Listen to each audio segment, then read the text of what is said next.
Hey everybody, we're going to be talking about our favorite things to binge on YouTube. And movies that hold up over time. Stay tuned. You're listening to Bro Down Podcast all fucking day. Oh, yeah. Hey everybody, welcome back to the Birdhound Podcast. I'm Tim Fulton, I'm Andy Smith. and this is What Do You Got? What Do You Got is a little segment where we each come to the table with a topic that the other guy doesn't know about, and we spring it on each other, and we chit-chat about it for a little bit, and yeah, that's pretty much it. That's it. Andy's going first. Andy, what do you got? Movies that stand up over time. Oh, that's literally verbatim what you said before. It is literally what I said. You've been on a movie kick recently. I have been. Yeah. And I was thinking, Well, last time was TV shows. I was thinking though, movies Pretty that different. actually truly stand up over time, where you can you could basically like release it in the theater, and it would still be a dope movie. That's fair. All right. I think the number one in my head that always comes to mind is Goodfellas. Never seen it. That's all, folks. We'll catch you next time. What the fuck? You've never seen Goodfellas? I've never seen. Are you shocked? Yeah, actually. You've never seen Goodfellas. No. The best description of Goodfellas I ever heard. All right, just real quick, just so everyone knows, this is no longer going to be about this topic. This is going to be a 10-minute rant Chastising. against Tim for not seeing good. Continue. The best description of Bill Burr I ever heard. He was talking about the movie, and Goodfellas was Bill Burr. He said it's one closing comedy bit after another, but with drama and comedy. Okay. It's like every scene is perfect and excellent in its own way. Okay. It was made in 1993, I think, 95, something like that. Something along those Early lines. 90s. But do you know what it's about? Well, I'm going to say a couple of good fellas. The mob. Yeah. It's a mob movie. Yeah. Yeah. All right, well, this might have been the worst topic to pick with you. So, I don't watch movies. It's not a thing that I do. I don't. I mean, I've seen movies. I've seen good movies. I've seen bad movies. But I don't watch a lot of movies. I'm saying that there's movies where like you've seen movies when you were a kid that you like when you were a kid, and you know for a fact now that you like them because you saw them when you were a kid. It's almost the same thing when you, as an adult, if you watched a movie in the 70s, you're like, that was a great fucking movie. But then you go back and watch it again, and you're like, I want to like it more. Like, if it came out today, you're like, I don't know about that. I do know that feeling that you're talking about, and it drives me insane. But there are a couple of good ones. I think one of the biggest things for movies is when they don't rely on technology too heavily. Because that was a big one back in the day. That's what makes the movies back in the day carry forward. If they have too much technology, you're right. It takes you out of it. Yeah. Because you're like, ugh. Even like the early 90s, like movies that were good, including Goodfellas, that rely too much on like CGI and stuff like that, it takes you out of it because you look at it now and you're just like, oh, that's a fucking joke. Yeah. Like, how do we believe this back then? Like, this is so fucking stupid. Yeah. And it's amazing that like back then when that was the best CGI you had, you weren't like even fake and be like, oh my God, like you were like, holy shit. Yeah. That looks real. Yeah. Another movie that I think stands up really, really well is Platoon. Never saw it. Never mind.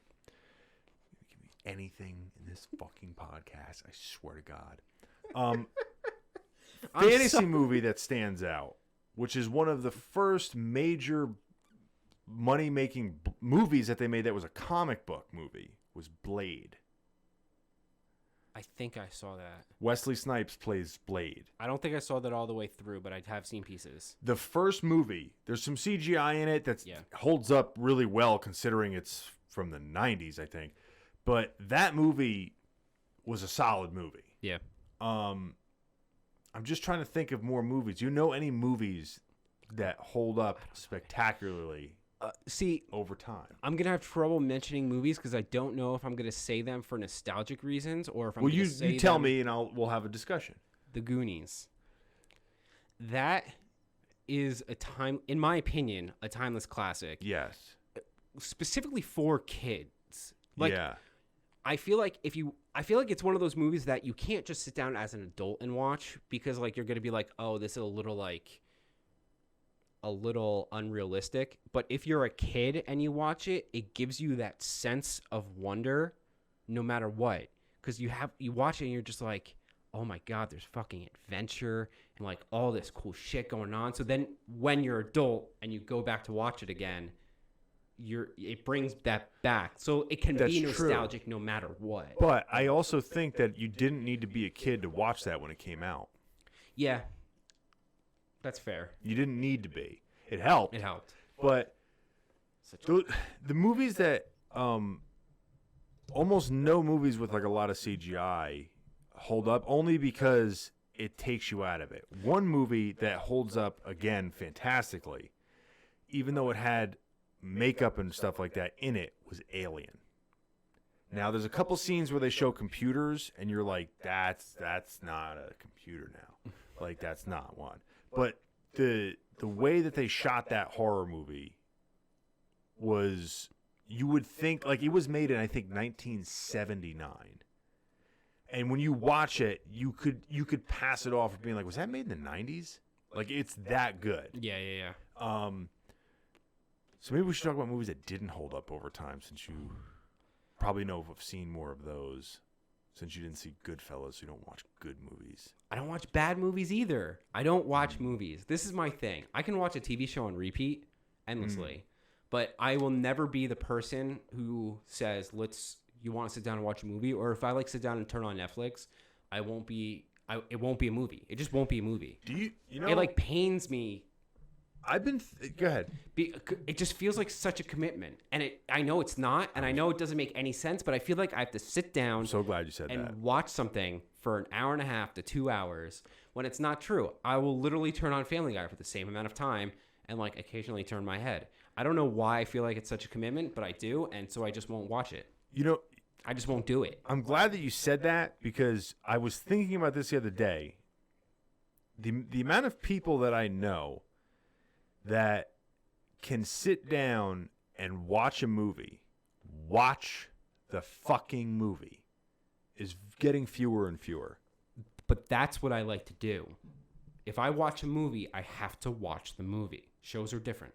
Yes, but that's why I think people are watching less and less movies, because everything is a distraction, and there's so many things at your fingertips that when you go to the movie theater, like, it bugs me to no end when I'm watching a movie with somebody and they look at their fucking phone to begin with. Drives me insane. But when you're in the movie theater, if you do it, you should probably get kicked out.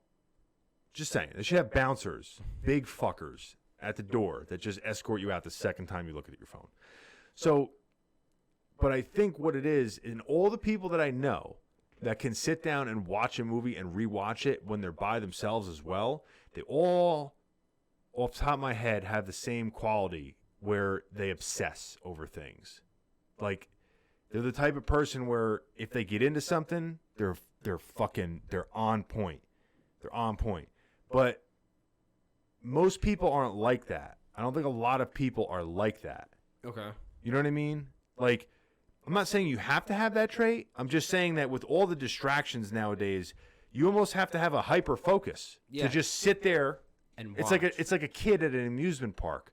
Like, sit still for an hour and a half. You're like, well, there's so many things to go on, though. It's like, no, sit still for an hour and a half. And you're like, you just can't do it. You know what I mean? It's impossible. Not impossible, but not impossible. I see your point. And, you know, I think there's something to be said, though, about watching TV shows is one thing. It's a you know, especially like Family Guy. Like, you don't need to pay attention, but you have to pay attention. Background noise. That's what what I use it for. It's background noise. But one of the good things about watching a movie, and the reason why I hate when people fucking go on their phone or like talk or whatever, it's not really like, oh, it's the fact that it's taking you out of the movie. Like, some movies are so good that you get wrapped up in the movie. But when somebody's fucking texts you or calls you or they start doing something, it's like somebody just like kicked the door in and was like, hey, this isn't real. And it takes you out of that zone. I'm going to take it one step further. Even when you rewatch a movie, because especially all movies, even comedies, but like I just watched Knives Out recently, a couple weeks ago. It's on Amazon Prime. Okay. One of the best movies I've seen in years. Okay. Years. Stars Chris Evans and a couple of other people. It's like a murder mystery movie. Okay. But I watched it twice within a span of 3 weeks. And you know me. I don't do that. But watching it a second time through, you're just like, oh my God, that's why. That's why. But there's so many things. Why. Like really so good. And this is the thing. Good. Like Watch with movies like Goodfellas or Knives Out or whatever, movies like Goodfellas, there's so many little things that make the scenes good that you have to pay attention the whole time. Yeah. Otherwise, you don't get it. Like, how many times have you watched a movie with a group of friends and someone's like, I just don't think it's that good. It's like, you're not watching it. You're literally not watching it. Like, how are you supposed to know what's going on? Like, Goodfellas has a lot of subtle things in it where like facial expressions and like fucking like those type of things where if you're just listening and you're not paying attention, like you miss it. Yeah. And like there's so many things that are said but they're not said. And you can't expect to get that when you're not fully focused on the movie. I'm behind you 1,000% with this, buddy. Yeah. We have gone way off topic. Yeah, it's actually not as bad as I thought. We only not as reckless as I thought we were going to get with this. Real quick, can you think of one movie that hasn't aged well? That has not aged well? Not aged well. Ooh, you know what did age well? And it's because of the way they used the CGI. Who framed Roger Rabbit? Roger Rabbit. And the reason why it aged so well is because everything is made to look like a cartoon. Yeah. And that's the point. Yeah. It can never degrade because they're cartoons. And cartoons don't really get any more realistic than cartoons. That's a good point. And it's a fantastic. That's also a really good movie. And it's a really well done movie because it's got adult shit in it. Like really adult shit in it. I heard that Mickey and Bugs Bunny were in it, and it's the only time that that has had that level of collaboration. Yeah, and I truly don't think we're gonna see like that kind of thing again. But they said that the reason why that they were okay with it, or the agreement that they came to, was that every time there was a Disney character, there was a Looney Tunes character, they had to have equal screen time. So if you saw Bugs Bunny, you had to see Mickey Mouse. If you saw Donald Duck, you had to see Daffy Duck. Yeah, it was something weird like that. Yeah. So there's equal amount distribution of characters. Yeah, and so I think there's a scene where you see Mickey and Bugs Bunny. They just did it like that. So you see them falling out of the sky together, and like they talk to the main character for a little bit, and they're on the same exact screen, and they fall down together, and that's the only way that they can make it work. Huh? Yeah. There's a lot of movies that didn't age well though that were popular, like really popular movies. I think that didn't age well, but I can't think of any right now. Have you ever gone back to watch the prequels, Star Wars? The 5, 6, or 4, 5, 6? 1, 2, 3. So, dude, I'm going. Most of that, the CGI in that is so like the entire thing is CGI, and it's so. Oh my god, it's so bad. Yeah, so bad. They did that thing where there wasn't a need for a lot of it. It was like a guy in a stormtrooper suit. They had him in the 70s. They had the stormtrooper suits in the 70s. Why waste your money making that a CGI guy? Do you know how much money it costs to make it CGI? I know. Somebody had a brother with a CGI company. Yeah. Or a cousin or something. Something. Yeah, that was very unnecessary. You know what movie holds up because it's not a lot of CGI? What? Lord of the Rings. There you go. That's a fantastic movie. And that's another movie that will probably hold up for an extreme... Because they use makeup. Because they use makeup. The armies were fucking real. They were real armies. There was some CGI, but they did it in dark, rainy scenes or like mass scenes from very far away. They do it appropriately to emphasize, not just create an entire thing. Yeah. I mean, like, we know that there isn't a giant red floating eye somewhere in New Zealand. Yes. Real quick story. So my friend, before we get to my topic. Yeah. My friend went to New Zealand, which is where they shot most of the Lord of the Rings. Mm-hmm. She was just exploring the entire country for a year. She went on top of this mountaintop and she found a ring up there and she's like, oh, cool. It's like the One Ring. This. And like, she brought it around with her for the longest time. And she's like, I realized after a while I was calling it my precious. And then she lost it. Did Bilbo steal it? It wanted to go home. Bag it. Anyway. Bag it. Next up on What Do You Got? We're going to be talking about our current YouTube addictions. What are you watching? And if you say Joe Rogan Experience, I'm going to vomit. No, I haven't. Joe Rogan moved to Texas and he hasn't been shooting podcasts lately. Oh, really? Yeah. And I really only listen to like people I know that are on there, fighters or like doctors of shit I'm interested in. That's or fair. Historians. That's fair. But I've been on a couple kicks. The mob one that I told you about. Oh, yeah, that's right. We did right. that one. But I've also been on a history kick. In the last 2-3 weeks, I've read The Book of Five Rings, I've read The Prince Machiavelli, and I've read Art of War. Okay. And I say read. I listened to the audiobooks. Book on tape. Huh? Book on tape. Yeah, the audiobooks, yeah. Can't read, so that makes sense. But then I started listening to Wrath of the Khans again. This guy, Dan Carlin. He's not a historian, but he basically is a guy that studied history in college, and he's basically like a well-respected historian. But what he does is he takes months and months and months of his time and researches topics that he's interested in.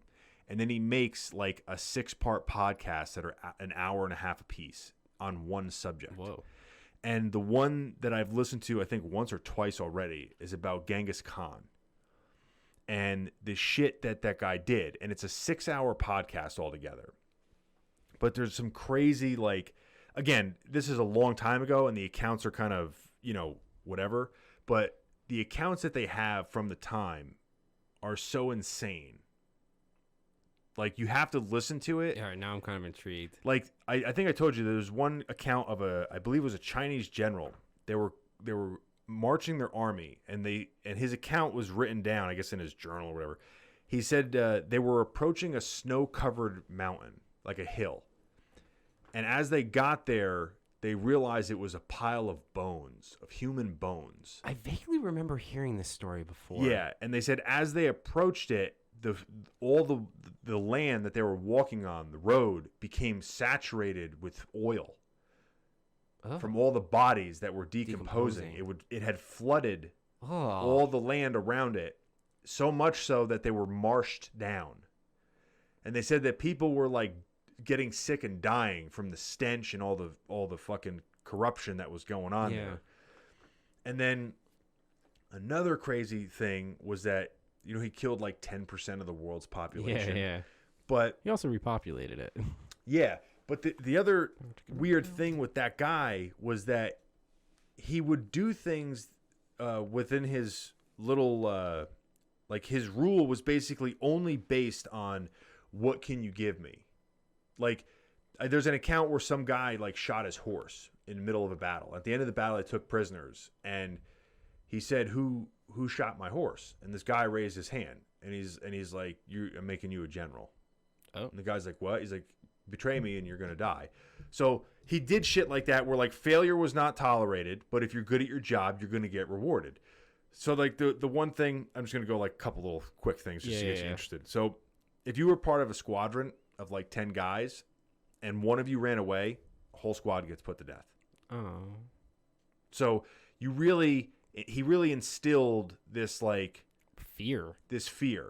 And he had this thing where if he conquered a people that tried to fight back, because basically they would show up at your doorstep and they would say, give us a tribute or be wiped off the face of the earth. And you might get away if you give a tribute. If they thought it was not enough, they would just do it anyway. But there was a account of like this one place that like put up a fight, and if you didn't do that, they wanted you off, like so that your sons couldn't come back and kill you or anything like that. But the way that they described it was, you'll be like a stone that was dropped in the water. Your people will disappear. Yep. And I was like, that is a very like non-cryptic yet super cryptic way of talking about eradicating people. That's genocide. Yes. We're not talking like straight war. We're talking genocide. But what gets you hooked, and this is why I like this guy, Dan Carlin. Another great Carlin.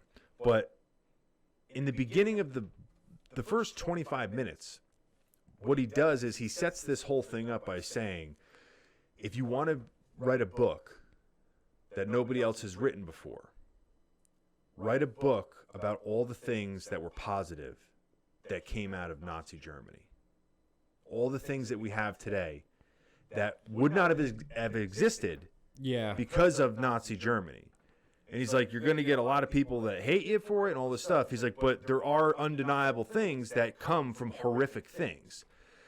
And then he started talking about how when you compare people from different periods of time, he's like, it becomes a different thing. It's like Joseph Stalin, I believe, was credited. He says, if you kill 5 people, it's a tragedy. If you kill 5 million, it's a statistic. Ugh, that's gruesome. Right? So, because you can't possibly know 5 million people. You can't attribute names to 5 million people. Yeah. So it's not personal. Yeah, it becomes something different. And he was talking about how historians talk about Genghis Khan as like, well, he brought way to like all this open trade and all this stuff. And he's like, and they don't mention any of the mass genocide that he did. And like all these things where he like took wives, it's all rape. Yeah. Oh, yeah. And I think he said 1 out of every 500 Asian people on the planet are a direct relative of his because of that. Today. That's insane. Today. Yeah. It's a fucking long listen, but it's well worth the listen. Well, this is going to make me sound really stupid because I go, what are you watching on YouTube? And you're like, I'm watching a 6-hour podcast on the intricacies I'm a fucking of nerd, Genghis Khan and what he accomplished in Asia. And what are you watching? And I'm going to respond with, I'm watching Trey Kennedy. He's kind of funny. Who? It's this guy, Trey Kennedy. He became popular out of nowhere. But like he like impersonates things. It'll be like I have trouble explaining him without explaining him. Okay. But he'll be every character, and it'll be like couples during their engagement, and he'll be like, honey, what do you think of these color schemes? And is that the shiplap guy? The shiplap? Where he's talking about like when you're remodeling your house, she's like, when's the washer gonna be in? When's the concrete guy coming? Shiplap. Yes, it's that guy. He's friggin' hysterical, and he pumps out stuff ridiculous. Yeah, that guy is funny. He's funny, and he's faster than we are. Like, yeah, I don't know how he does it. I don't know either. He edits his shit. A backlog. Yeah.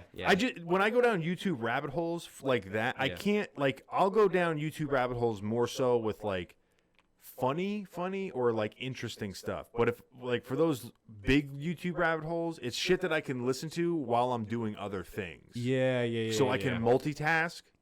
You know what I mean? This goes back to our first thing. I don't multitask with YouTube videos. Like if I'm the videos you can't. That's why I limit it.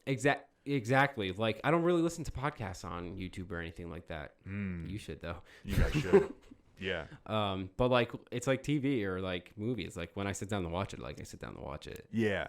Like but that's another thing too, going back to the movie thing. We're so used to these short clips that you only have to pay attention to for 5 minutes at a time or 10 minutes at a time. Like I think it would be a real problem. 5 minutes, dude. It's like statistically proven that like all these YouTubers, they do those quick jump cuts. Yeah. Even if you watch news guys, I used to watch the fuck out of this guy, Philip DeFranco. Okay. Yeah. I remember you saying that. Yeah, he has a news channel, and he has these jump cuts, but they don't make sense because he will continually talk about a topic. But like he'll continually talk about a topic. It's to keep your eye on there because it's a changing scene, and it makes you get FOMO, fear of missing out on something. 100%, and it's genius in a weird way. He must spend hours. At this point, he has a whole team, but at the beginning, he must have spent hours editing. But at the same time, it's genius. Yeah, because it gives you the sensation of constantly changing. Yeah, but he never skimped out on context. Yeah, content. Yeah. So it was just really weird. But it's proven that that's like a thing. So that's why all the YouTubers have like go, go, go. If it's longer than 10 seconds, it's not going to work. I think that that's a good way to capture people's attention, but I think to some extent it does downgrade the content to some extent on certain subjects. I agree. Because you're not, it's almost like your brain is getting extra stimulus, not for any information, just for the sake of stimulus. Yeah. Yeah. I think it's like, it's the same thing as getting like your dopamine from heroin. I mean, the dopamine is cool, but like the source ain't great. Yeah, we should make a rule for like game night and all that shit that during it, phone goes in a box. I would be 100% for it. I can almost guarantee no one else would be. I did this years ago with a buddy of mine. Mm-hmm. No names. No, to give him credit, he did do it. But we told everyone, all right, phone's in the corner, upside down. And then we said, if you pick up your phone, we went out to dinner. If you pick up your phone, you pay for dinner, all of it, everyone. And that was the rule. So we all sat down, and there was one guy who was like, I can't. He's like, we didn't say what this was going to be ahead of time. It's like, I can't do that. I have a girlfriend. Like, we're like, you can. It's an hour and a half, 2 hours maybe. Yeah. You live. I don't think that's healthy though. If you can't, 2 hours. If you're dating someone that can't, if you say like, hey, I'm out to dinner. We don't want to be on our phones. To be fair, we didn't give him a chance to say that. So he would have just... Well, you should have. Yeah, we should have. Yeah. Hindsight's 2020. Yeah, you should have given him a chance. But again, if that's a problem, that's a problem. Yeah. Yeah. But yeah, I think if we went to game night and we made that suggestion, everyone would say no. I would make you a bet. I would do it. I would do it too. Would just do it, and just every time someone picks up their phone, be like, timer. Death. All right, so next game night, we're going to be pretentious jackasses. All right, guys. Yes. Such a change from... Yeah. Pretentious. Let us know in the comments what you think about these topics. What YouTube channels are you currently watching other than us? Because you should always be watching us. And you could always be watching us if you like and subscribe and hit that little bell notification. That's true. It really helps us out. Yeah, and also, what timeless classics are there out there? What are we forgetting? Let us know what you think ages well in the movie community. I tell you what you're forgetting. What? The sale on cell phone cases going on right now. He is right. If you go to downpro.com,